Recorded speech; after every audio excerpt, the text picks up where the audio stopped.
আলাইকুম রহমতুল্লাহ। বন্ধুরা সবাই কেমন আছেন? আলহামদুলিল্লাহ ভালো আছি। তো আমি আজকে ডিম বোনা করবো, শুধু ডিম বোনা করবো, ডিম তার কিছু দিব না।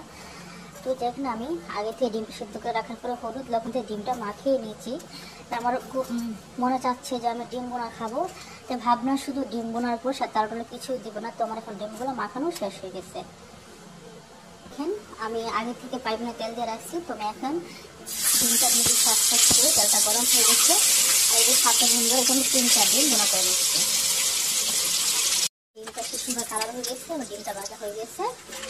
আমার এখন ডিম ভাজা তেলের ভিতরে আমি পেস্ট করে দিয়ে দিচ্ছি। দেখতে পাচ্ছেন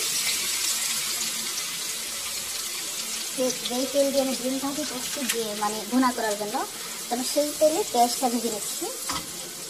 এই যে বন্ধুরা, এদিকে আমি একটা তরকারি রান্না করতেছিলাম আলু দিয়ে। দেখেন তরকারিটা আমার রান্না হয়ে যাচ্ছে, নিরামিষ করতেছিলাম।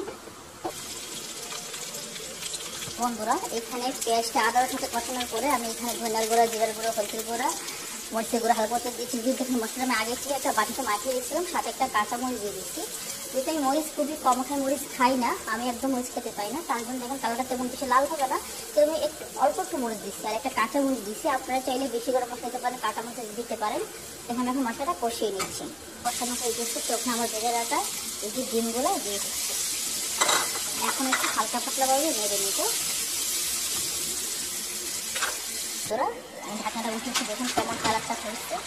এখানে আপনারা চাইলে বেগুন মানে টমেটো অ্যাড করতে পারেন, আলু অ্যাড করতে পারেন, আলু অ্যাড করতে পারেন। তো আমি শুধু ডিম বোনা করতে পারি হালকা পাতলা ঝোল দিয়ে, আমি কোনো কিছু মিস করি না। দেখতে পাচ্ছেন কালারটা কেমন হয়েছে। তো আমার রান্নাটা কমপ্লিট হয়ে গেছে, কাটিয়ে নিয়ে নিয়েছি। এইখানে আমার যে ডিমটা ঢেলে দিচ্ছে, দেখুন কত সুন্দর কালার হয়েছে, মাশাআল্লাহ। দেখে তো অসাধারণ, দেখতে ভালো লাগবে। তো যাদের এরকম ডিম বোনা খেতে পছন্দ, পাতলা ঝোল দিয়ে, তারা অবশ্যই ট্রাই করবেন। আল্লাহ হাফেজ। ভিডিওটা আজকের এই পর্যন্ত, ভালো থাকবেন।